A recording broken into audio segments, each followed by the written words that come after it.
नमस्कार बच्चों, कैसे हैं आप लोग। आशा करते हैं अच्छे से होंगे और आपकी पढ़ाई भी बहुत ही अच्छे से चल रही होगी। बच्चों, आज जो हम लोग करने वाले हैं वो है स्वर्ण काका का अभ्यास। ठीक है, ये स्वर्ण काका का अभ्यास आज हम लोग करेंगे। तो चलिए शुरू करते हैं। अधोलिखितानां प्रश्नानां उत्तराणि संस्कृत भाषाया लिखत। अधोलिखितानां मतलब नीचे लिखे हुए प्रश्नों के उत्तर संस्कृत भाषा में लिखिए। तो क्या है भाई, निर्धनायाः वृद्धाया दुहिता कीदृशी आसीत्। निर्धन वृद्धा, जो निर्धन कैसी थी, निर्धनायाः है। ये देखिए, ये वृद्धायाः ये विशेष पद है और निर्धनायाः ये विशेषण पद है।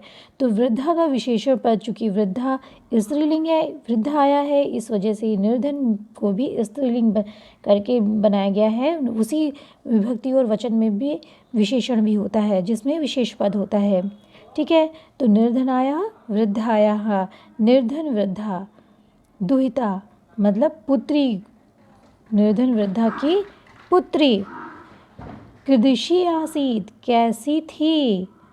तो निर्धन वृद्धा की पुत्री कैसी थी, तो निर्धनाया वृद्धाया दुहिता विनम्रा, विनम्रा मनोहरा च आसीत, विनम्र और मनोहर थी, सुंदर थी। बाल और क्या है, बालिकया पूर्वम किम न दृष्टम आसीत, बालिका ने पहले क्या नहीं देखा था। पूर्वम मतलब पहले, किम क्या, न नहीं, दृष्टम देखा, आसीत मीन्स था। बालिका ने पहले क्या नहीं देखा था। तो बालिकाया पूर्वम स्वर्णपक्षः रजतचंचुः स्वर्णकाकः न दृष्टः आसीत, बालिका ने पहले सोने के पंख वाला, रजत चंचू चांदी के चोंच वाला, स्वर्ण काकः सोने का कौवा नहीं देखा था। ठीक है, रुदंतीं बालिकां काकः कथम आश्वासयत, रुदंतीं रोती हुई बालिका को काकः कौवे ने कथम कैसे आश्वस्त किया, कैसे उसको सांत्वना दिया, आश्वस्त किया। तो कैसे आश्वस्त किया भाई, तो बालिका, हाँ ये एक मिनट, हाँ, रुदंतीम बालिकां काकः रोती हुई बालिका को, काक बालिकाम, ये द्वितीय विभक्ति एक वचन का प्रयोग हुआ है बालिकाम में। ठीक है, द्वितीय विभक्ति एक वचन और कर्म कारक चिन्ह क्या होता है, को। रोती हुई बालिका को कौवे ने आश्वस्त किया, हे बालिके माँ शुचः शोक मत करो, शोक मत करो। सूर्योदयात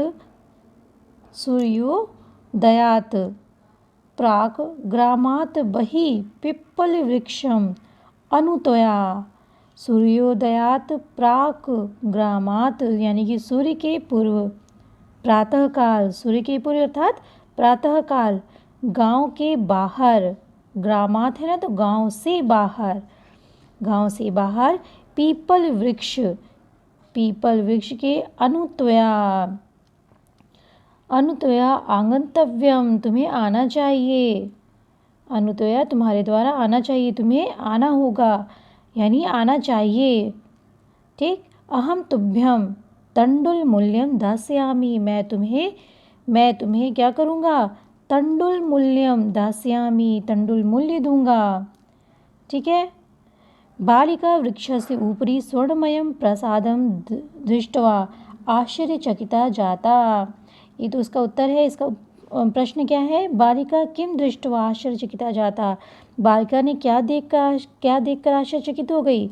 तो बालिका क्या देख कर आश्चर्यचकित हो गई, तो बालिका वृक्ष से ऊपरी, वृक्ष के ऊपर, वृक्ष से ऊपरी, वृक्ष के ऊपर, इसमें षष्ठी विभक्ति एक वचन का प्रयोग किया गया है। ऊपर स्वर्णमयम सोने के, प्रसादम, प्रासादम, प्रसादम नहीं है प्रासादम, प्रसाद तो हो जाएगा आपका वो जो भगवान जी को हम लोग चढ़ाते हैं वो प्रसाद हो जाता है, लेकिन अब इसमें आ की मात्रा लग जाएगी प्रासाद, तो ये आपका हो जाएगा महल। क्या हो जाएगा, महल। तो प्रासादम सोने के महल को दृष्टवा देख करके, दृष्ट धातु में एक त्वा प्रत्यय लगा है, आश्चर्यचकिता जाता आश्चर्यचकित हो गई। ठीक है, अब ये देखिए क्या है, बालिका केन सोपानेन स्वर्णभवनम आससाद। बालिका केन सोपानेन, केन सोपानेन किस सोपान से, सोपान के द्वारा यानी सीढ़ी के द्वारा, स्वर्ण भवनम स्वर्ण भवन में, सोने के भवन में आससाद पहुँची।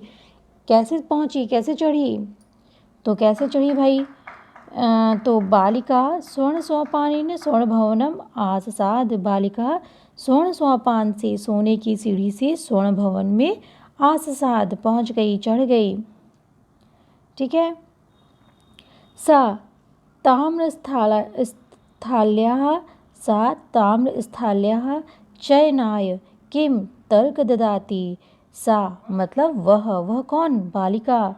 ताम्रस्थाल्याः तांबे की थाली, तांबे की थाली के चयन के लिए, चयनाय। अब ये देखिए बच्चों क्या है, चयनाय। चयनाय में क्या है, आय आया है ना, क्या आ गया है आपका, आय।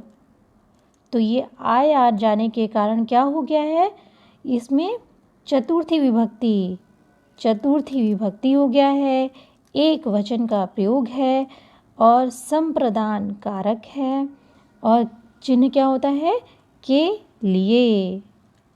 ठीक है। चयनाय चुनने के लिए, थाली को चुनने के लिए, किन तर्क, क्या तर्क, ददाती दी, क्या तर्क देती है, तो क्या तर्क देती है कि सा ताम्रस्थाल्याः चयनाय तर्क ददाति, वह तांबे की थाली के चयन के लिए तर्क देती है, यत कि अहम निर्धना ताम्रस्थल्यां, मैं निर्धन ताम्रस्थल्यां एव ही, तांबे की थाली में ही, भोजन करिष्यामि, करूँगी, मैं तांबे की थाली में ही भोजन करूँगी।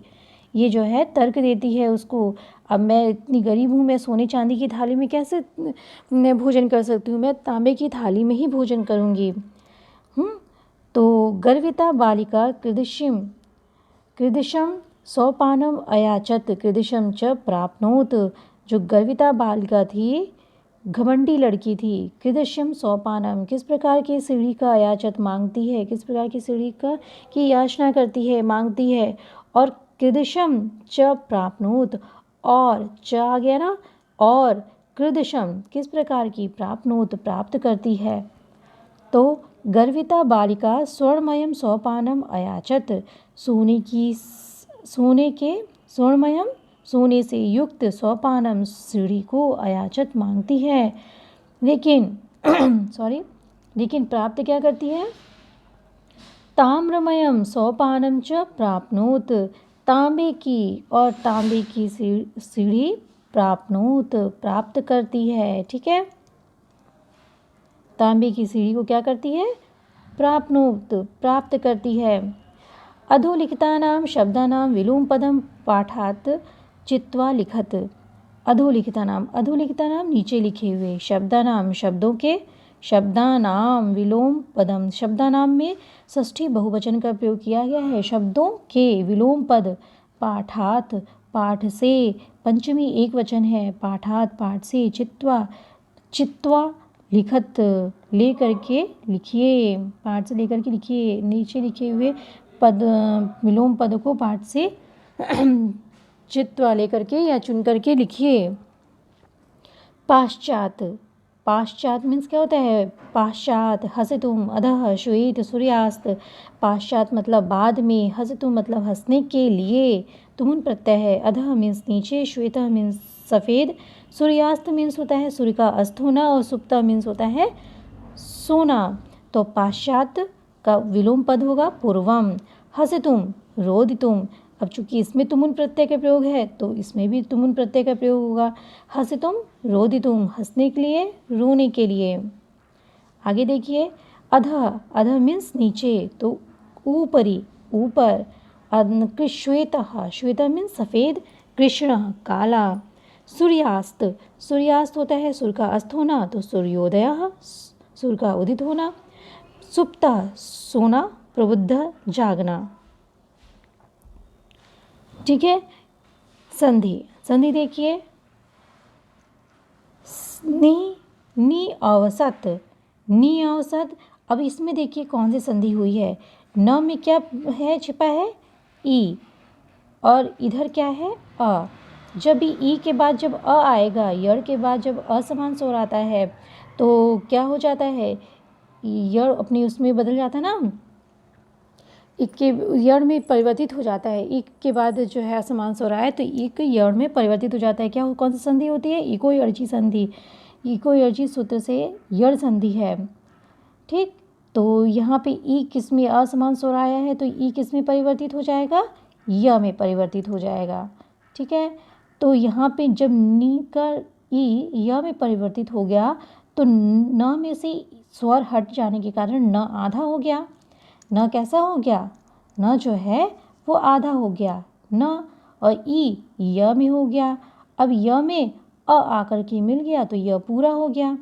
ठीक, फिर व स त, निवसत हो गया ना। ये संधि होती है यड़ संधि। ये कौन सी संधि है, यड़ संधि। तो यड़ संधि का सूत्र होता है इको यर्ची। इस तरह से एक यड़ संधि को पहचानने का एक ट्रिक ये भी है कि आप अक्सर ध्यान दिया करिए, आगे का जो अक्षर होता है ना वो आधा होगा। देखिए इसमें न्यवसत में न आधा है।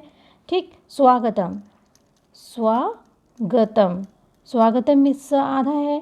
ठीक है, सुधन आगतम, इसमें भी क्या है, यड़ संधि हुई है। और जैसे कि हो गया प्रत्यागत, प्रत्यागत, तो प्रति यहाँ पे भी त आधा है। जब आप इसका विच्छेद करेंगे तो क्या आ जाएगा, प्रति धन आगत, यहाँ भी त आधा है। ठीक, तो जैसे आप देखिए कि जहाँ पे आधे वर्ड आ रहे हैं, आधे जो है अक्षर आ रहे हैं, तो आप समझ उसमें ये अपना दिमाग लगाइए कि उस वहाँ पे कौन सी संधि हो सकती है, यड़ संधि हो सकती है। तुरंत उसका विच्छेद करिए और विच्छेद करके अपने सूत्र के अनुसार उसको लगाने की कोशिश करिए। फिर देखिए सूर्यधन उदय, तो न्यवसत में क्या हो गया, न्यवसत की संधि। ठीक, न्यवसत की संधि हो गई न्यवसत। निधन औसत की संधि हो गई न्यवसत।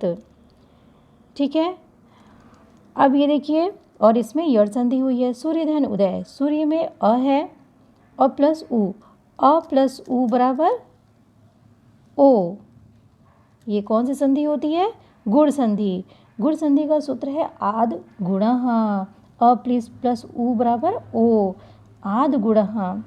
सूर्योदयः, वृक्षस्य ऊपरी, वृक्षस्य ऊपरी, य में क्या है, अ है प्लस उ, फिर से वही चीज़ आ गई, अ प्लस उ बराबर ओ। कौन सी संधि हो गई, गुण संधि। वृक्षस्योपरि। ठीक है, ही धन अकार्यत, ही धन अकार्यत, देखिए इसमें भी क्या है, यड़ संधि है। ही में ई है प्लस क्या आ गया, आ गया, एक यड़ हो जाएगा। कैसे हो जाएगा, असमान स्वर आ गया है तो ई य में परिवर्तित हो जाने के कारण ह्य कार्यत, ह्य कार्यत, इसमें ह आधा है। ठीक है, इसमें ह कैसा हो गया, आधा हो गया, ह्य कार्यत।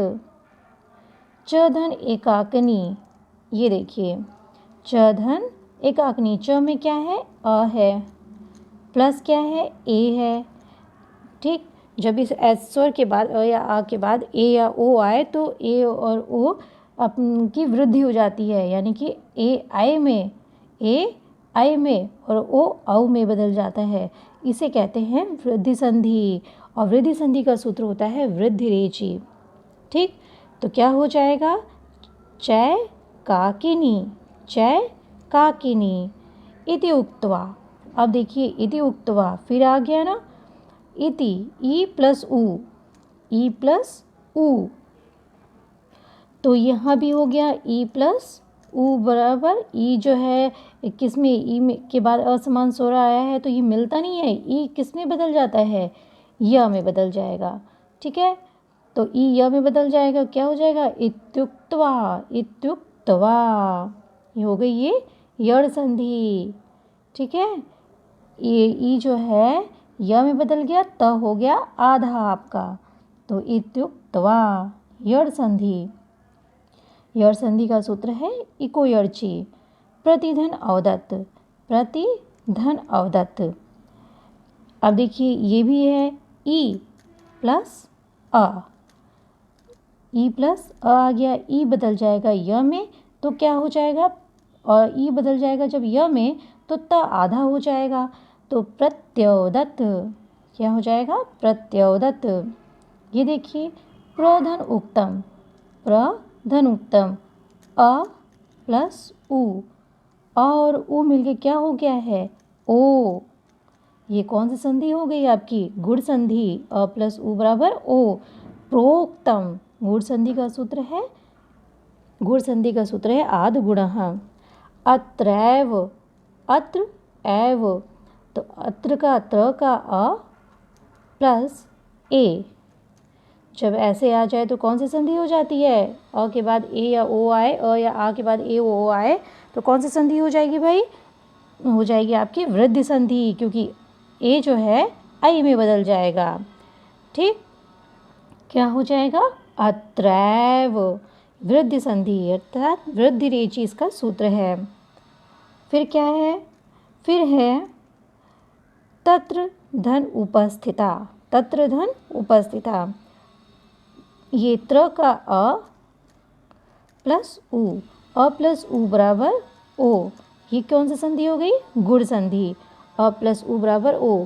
तत्रो, तत्रोपस्थिता, तत्रोपस्थिता, ये गुण संधि आद गुणः। यथा ईक्षम, यथा ईक्षम, तो ये देखिए यथा का आ, था का आ प्लस ई, आ प्लस ई और आ ई मिलकर क्या हो जाता है, ए हो जाता है, आ और ई मिलकर क्या हो जाएगा ए, तो ये कौन सी संधि हो गई, गुण संधि। ठीक, ई किस में बदल जाएगा, ए में, उ ओ में, तो ये संधि हो जाती है आपकी गुण संधि। गुण संधि का सूत्र है आद गुणः, तो क्या हो जाएगा, यथेक्षम, यथेक्षम। ठीक है, चलिए आगे बढ़ते हैं। अब ये देखिए क्या है, स्थूल पदान्य अधिकृत्य प्रश्न निर्माणं कुरुत, स्थूल पदान्य अधिकृत्य प्रश्न निर्माणं कुरुत, जो आपके स्थूल पद हैं, ठीक है, जिनके नीचे अंडरलाइन है, वो पद, ठीक, स्थूल पद अर्थात ये जो अंडरलाइन वाले पद, नीचे दिए गए अंडरलाइन के पद पे प्रश्न का निर्माण करिए। तो चलिए प्रश्न का निर्माण करते हैं। ग्रामीण निर्धना स्त्री अवसत, ये तो गांव में निर्धना स्त्री, निर्धन स्त्री अवसत रहती थी, कैसी स्त्री रहती थी, निर्धन स्त्री। तो ये किसकी विशेषता पूछ रहा है, ठीक है, जब विशेषण से प्रश्न बनते हैं तो किसका प्रयोग किया जाता है, कृदिशी का, किसका प्रयोग किया जाता है, कृदिशी का प्रयोग किया जाता है। अब चूंकि यहाँ पे ये स्त्री है, हाँ, तो क्या किया जाएगा, कृदिशी का प्रयोग होगा, ठीक है, कृदिशी का। और यदि नपुंसक लिंग में किसी विशेषण का प्रयोग होता, नपुंसक लिंग में कोई विशेषण होता तो कृदिशम करते, ठीक, और पुल्लिंग में होता तो कृदिशा करते। अब स्त्रीलिंग में है तो क्या करेंगे, कृदिशी, तो ग्रामे कृदिशी स्त्री अवसत, स्वर्णकाकम निवारयन्ती बालिका प्रार्थयत, स्वर्णकाकम, सोने के कौवे को, सोने के कौवे को, निवारयन्ती, रोकते हुए, बालिका प्रार्थयत, प्रार्थना कर की, ठीक, सोने के कौवे को रोकते हुए बालिका प्रार्थना की। तो पहले देखिए ये जो स्थूल पद है, इसमें ये क्या है, कौन सा लिंग है, सबसे पहले लिंग पता करिए। ये काकम, सोने का कौवा, पुल्लिंग है, ठीक है, और फिर क्या है, इसमें कौन सा विभक्ति है, द्वितीय विभक्ति है, ठीक, पुल्लिंग और द्वितीय विभक्ति। तो पुल्लिंग के लिए हम क्या प्रयोग करते हैं, कह का प्रयोग करते हैं। कह का द्वितीय विभक्ति क्या होता है, कम होता है, क्या होता है, कम होता है। तो कम निवारयन्ती बालिका प्रार्थयत, कैसे प्रश्न बनेगा, कम निवारयन्ती बालिका प्रार्थयत। स्त्रीलिंग होता तो का, और नपुंसक लिंग होगा तो किम का प्रयोग करते हैं, ठीक है। चलिए फिर नेक्स्ट देखते हैं, सूर्योदयात, सूर्योदयात पूर्वम एव, सूर्य से, सूर्य के उदित होने से, सूर्य के उदित होने से, पूर्वम एव, पूर्व ही, बालिका तत्रु उपस्थिता, वहाँ उपस्थित हुई, सूर्योदयात। अब ये देखिए सूर्योदयात में कौन सी विभक्ति है? पंचमी विभक्ति है, एक वचन है। तो हमारा जो बनेगा, और सूर्य क्या है? पुल्लिंग है, ठीक है, सूर्य पुल्लिंग है। तो पुल्लिंग का पंचमी एक वचन का ही हम लगाएंगे। पुल्लिंग के लिए हम क्या इस्तेमाल करते हैं? क का इस्तेमाल करते हैं। अब इसमें हम पंचमी एक वचन क्या होगा? क में क्या होगा? कस्मात, ठीक है, पंचमी एक वचन क्या होगा? कस्मात। अब ये भी पंचमी एक वचन है, तो हमारा जो प्रश्नवाचक चिन्ह रहेगा वो भी हमारा पंचमी एक वचन में होगा। तो पंचमी एक वचन क्या हो जाएगा? कस्मात, ठीक है। तो कस्मात पूर्वम एव बालिका तत्रोपस्थिता, सूर्य कस्मात, ठीक है। चलिए नेक्स्ट देखते हैं। बालिका निर्धन मातुः दुहिता आसीत। बालिका निर्धन मातु, निर्धन माता की दुहिता पुत्री थी। निर्धन मातुः, ये क्या हो गया आपका? निर्धन मातुः किसकी पुत्री थी? निर्धन माता की। तो ये हो गया आपका, तो स्त्रीलिंग है। निर्धन माता की, तो किसकी? तो क्या हो जाएगा? कस्य, क्या हो जाएगा? कस्य, ठीक है। जब चूंकि ये षष्ठी विभक्ति है ना, निर्धन माता की, ये मातु में क्या है? षष्ठी विभक्ति है, तो ये भी क्या हो जाएगी? षष्ठी विभक्ति में हो जाएगा। षष्ठी विभक्ति एक वचन, प्रश्नवाचक चिन्ह, तो प्रश्नवाचक चिन्ह में क्या बनेगा? कस्य, किसकी? कस्य, दुहिता, कस्य दुहिता आसीत, किसकी पुत्री थी, ठीक है। लिंग और विभक्ति ये दोनों को ध्यान में रखते हुए प्रश्न का निर्माण किया जाता है। चलिए देखते हैं प्रकृति और प्रत्यय। प्रकृति कहते हैं धातु को, और प्रत्यय का संयोग करके आपको लिखना है। इसीलिए एनसीईआरटी महत्वपूर्ण हो जाती है बच्चों, क्योंकि इसमें एक ही अभ्यास में बहुत सारे प्रश्न मिल जाते हैं, बहुत प्रकार के प्रश्न मिल जाते हैं। संधि भी, प्रत्यय भी, प्रश्न निर्माण भी, एक साथ सारे प्रश्न मिल जाते हैं। इस वजह से ये जो क्या हो जाती है, एनसीईआरटी बहुत ही इंपॉर्टेंट हो जाती है किसी भी कॉम्पिटिटिव एग्जामिनेशंस के लिए, और आपके एकेडमिक के लिए तो है ही। तो चलिए, प्रकृति प्रत्यय संयोगम कुरुत। प्रकृति और प्रत्यय में संयोग करिए, क्या है? हस में शत्र प्रत्यय लगाए तो क्या बन जाएगा? हसन, क्या हो जाएगा? हसन, हसन, ठीक। हसन और हसत दोनों बन सकता है, हसन और हसत ये दोनों बन सकता है। ये ऑब्लिक का चिन्ह है ना, तो ऑब्लिक का मतलब होता है या। भक्षधन क्षत्रि, भक्षधन क्षत्रि, जब हम क्षत्र प्रत्यय मिलाए तो क्या हो गया? भक्ष्यत और भक्षण, ठीक। विलोक्री ल्यप, अब ल्यप प्रत्यय वहीं पर लगता है जहाँ पे क्या होता है? उपसर्ग लगा होता है, ठीक है। त्वा और ल्यप, त्वा और ल्यप दोनों का अर्थ होता है करके के सेंस में। किसके सेंस में होता है? करके के सेंस में होता है, ठीक है। तो कत्वा प्रत्यय, कत्वा प्रत्यय तो करके, करने के अर्थ में लगाते हैं, और खादित्वा, लेकिन जिसमें उपसर्ग नहीं लगता है, और जिसमें उपसर्ग लग जाता है उसमें वहाँ पे प्रयोग करते हैं हम ल्यप प्रत्यय का। तो यहाँ पे क्या है? यहाँ पे वी उपसर्ग है, इस वजह से ल्यप प्रत्यय लगा है। विलोक्य, क्या हो जाएगा? विलोक्य। निक्षिप ल्यप, निक्षिप ल्यप, ल्यप तो क्या हो जाएगा? नी, फिर उपसर्ग आ गया, निक्षिप्य, निक्षिप्य, ठीक। क्या शेष बचता है? यह शेष बचता है। आगमल्यप, आगमलप यानी कि आगम्य, उपसर्ग होने के कारण ल्यप प्रत्यय लगा है, और शेष बचता है य। त्वा प्रत्यय में शेष बचता है त्वा।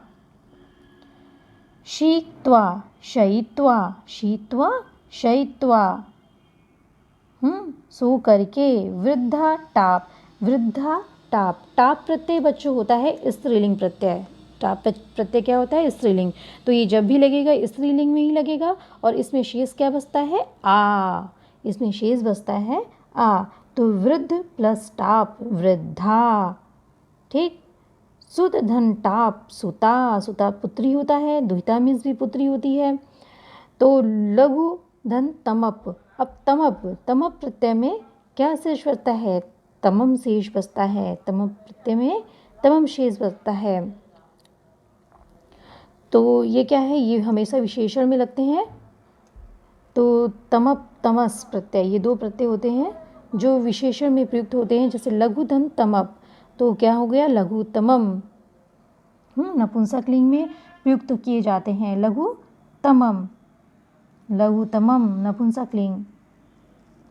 चलिए नीचे देखिए, प्रकृति प्रत्ययम विभागम कुरुत। अब पहले तो जो उसको तोड़ने को, इसको संधि करने को बोला था ना प्रकृति प्रत्यय के, अब इसको तोड़ना है आपको। वही चीज़ है हसंतम, हसंतम हस प्लस शत्रु प्रत्यय, ठीक है, हसंतम हस प्लस शत्रु प्रत्यय। आप जो इसका रूप भी याद करिए। रोदितुम, रोदितुम में क्या हो जाएगा, रुद धन तुमुन प्रत्यय, रोदितुम रुद धन तुमुन प्रत्यय। वृद्धा, वृद्ध धन टाप, रुद धन तुमुन प्रत्यय, वृद्ध धन टाप। भक्षयन, भक्ष धन शत्रु प्रत्यय, ठीक। दृष्टवा, दृष्टवा में होता है दृष्टवा, दृश धन त्वा प्रत्यय, दृश धन त्वा, दृश धन त्वा प्रत्यय, ठीक है।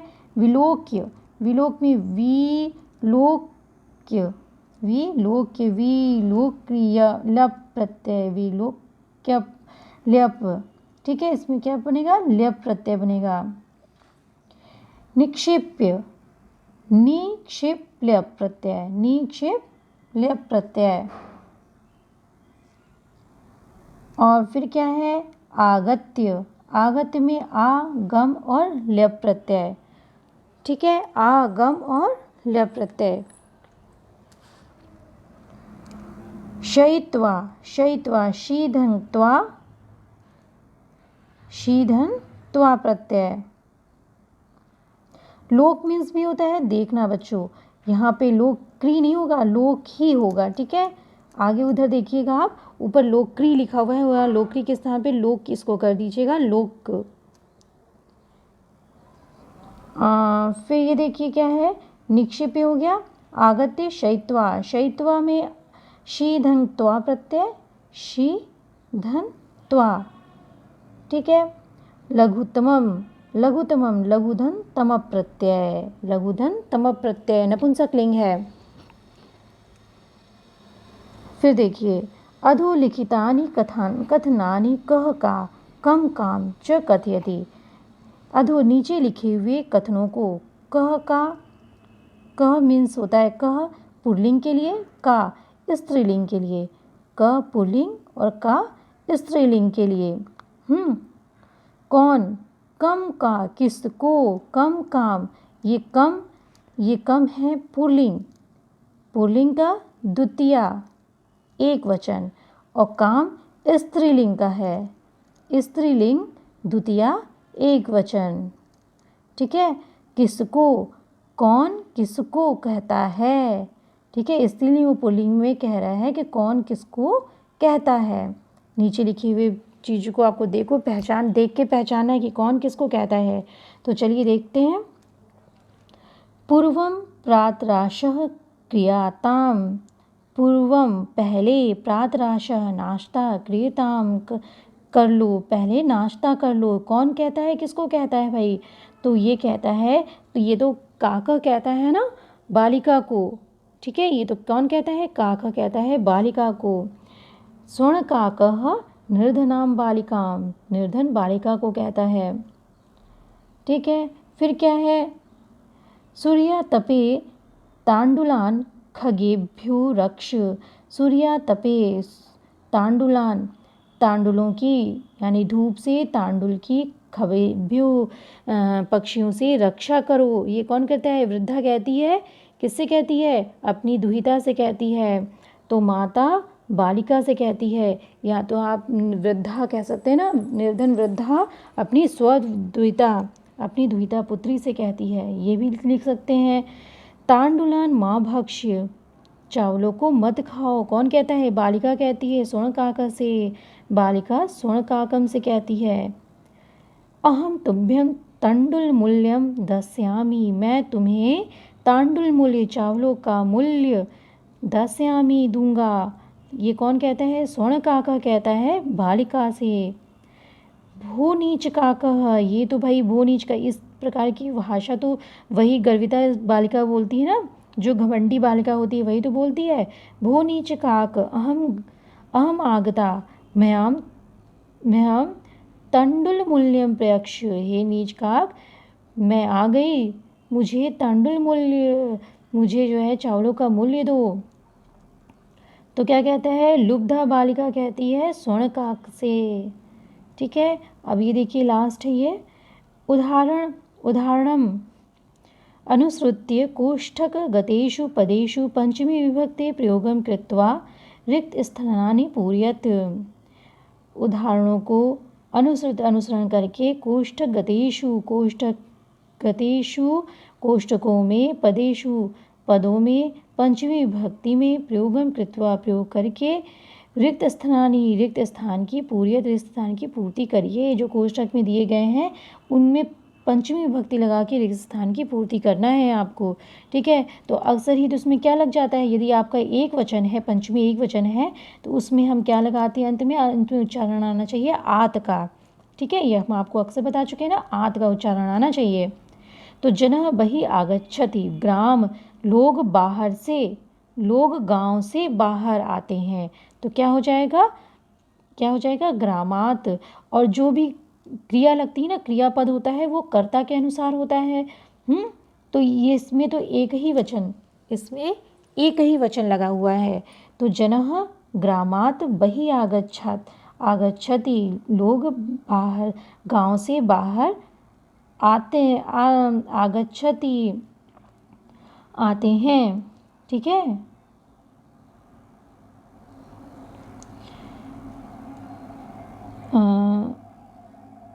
लोग गांव से बाहर जाते हैं। ठीक क्या है, नद्यः निस्सरन्ति मतलब निकलती है, नद्य मतलब नदियाँ, बहुत सारी नदियाँ हैं, इस वजह से निस्सरन्ति का है, बहुवचन का प्रयोग हुआ है। लेकिन यहाँ पे क्या है, पर्वत से निकलती है, तो पर्वतात। ठीक, पर्वतों नहीं है, पर्वत से। तो नद्यः पर्वतात निस्सरन्ति, बहुत सारी नदियाँ पर्वत से निकलती हैं। फिर पत्राणि पतन्ति, पत्ते गिरते हैं। ठीक है, पत्राणि इसका कर्ता पद है और क्रियापद है पतन्ति, गिरते हैं। कहाँ से गिरते हैं भाई, वृक्षात, वृक्ष से पत्ते गिरते हैं। बालकः विभेति, किससे, बालकः सिंहात विभेति, बालक सिंह से डरता है। ठीक है, सिंह में पंचमी विभक्ति लगी, सिंहात, बालकः सिंहात विभेति। ईश्वरः त्रायते क्लेश, ईश्वरः क्लेशात त्रायते, ईश्वरः क्लेशात त्रायते, क्लेश से रक्षा चाहता है, ईश्वर क्लेश से रक्षा करते हैं। ठीक है, प्रभु भक्तम निवारयति, प्रभु भक्तों को पाप से निवारते हैं। तो क्या है, प्रभु भक्तम पापात निवारयति, पाप से। ठीक है, सब में से आ रहा है, अलग होने के अर्थ में है, पंचमी विभक्ति का प्रयोग हुआ है, हो गया है पापात निवारयति। ठीक है, तो ये हो गया आपका चैप्टर फिनिश, और उम्मीद करते हैं ये आपको, इसकी व्याख्या आपको अच्छी लगी होगी। यदि बच्चों आपको ये क्लास अच्छी लगी हो, इसकी व्याख्या अच्छी लगी हो, तो इसको लाइक कर दीजिए, मेरे चैनल को लाइक करिए। अभी तक आपने सब्सक्राइब नहीं किया है तो सब्सक्राइब कर दीजिए, और पास में जो बेल आइकन आता है उसे ज़रूर प्रेस कर किया करिए। ठीक, जिससे मैं जितनी भी वीडियोस डालूँगी आपको उपलब्ध हो जाएगी। और अभी तक और आपके जो फ्रेंड्स हों उन्हें भी शेयर करिए, ताकि वो भी इस क्लास का लाभ उठा सकें। और अब मिलते हैं अगले वीडियो में अगले चैप्टर के साथ में, तब तक के लिए हंसते रहिए, मुस्कुराते रहिए।